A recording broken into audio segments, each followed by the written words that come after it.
big. Everything felt very big. So Bangkok and Shanghai are both global megacities, so they have huge populations.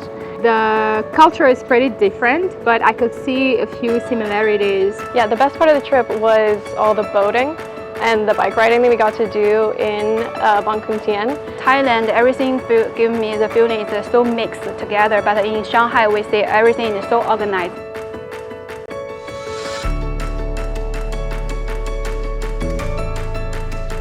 I'm Linda Samuels, and I am a professor of architecture and urban design at WustU in the Samfox School.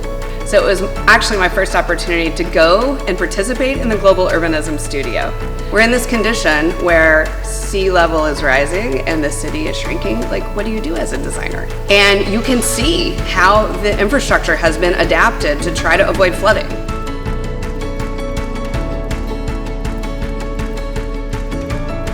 Bangkok is such an interesting example of all the climate issues we're seeing across the world, and it's such an interesting case study to get to see in person. So it's been really valuable to just come and be open and see what Kacha and all the people we worked with have to offer and share with us. And I'm excited to be able to use this knowledge going forward wherever I'm working.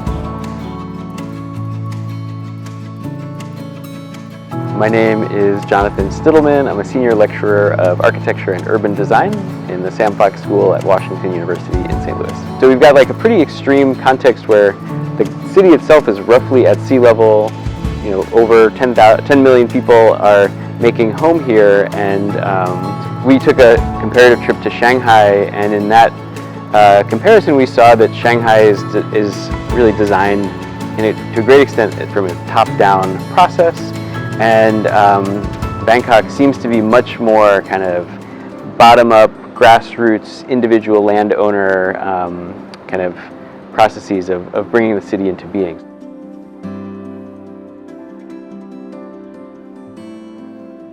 Thailand, I can have a stronger sense about your culture everywhere.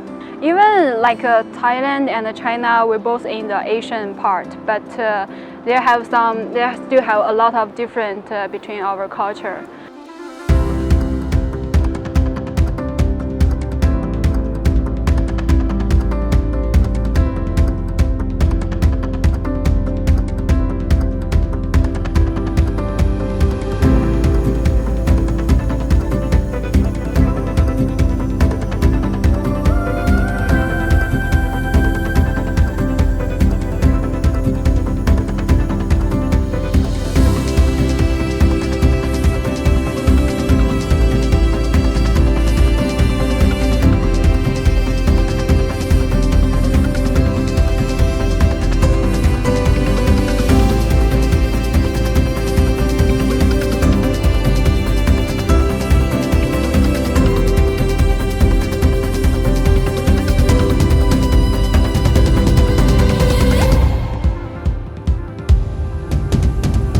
It's a really interesting intersection here between pretty major infrastructure projects, but also the kind of power of the individual to shape the city. So, thinking about systems, thinking about ecologies, thinking about landscape and urbanism together to come up with the kinds of design solutions that we think we're going to solve problems for in the next 2 decades or 3 decades, because if we're just thinking about today, it's already too late. So this has been a really amazing opportunity to get to experience a really different urbanism from what I'm used to. Yeah, I've had a really good time. I've learned so much that I can't wait to process even more once I've gone back to the States.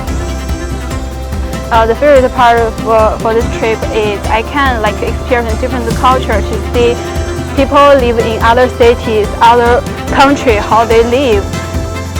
Use a different logic that to fix in the culture context is super interesting for me.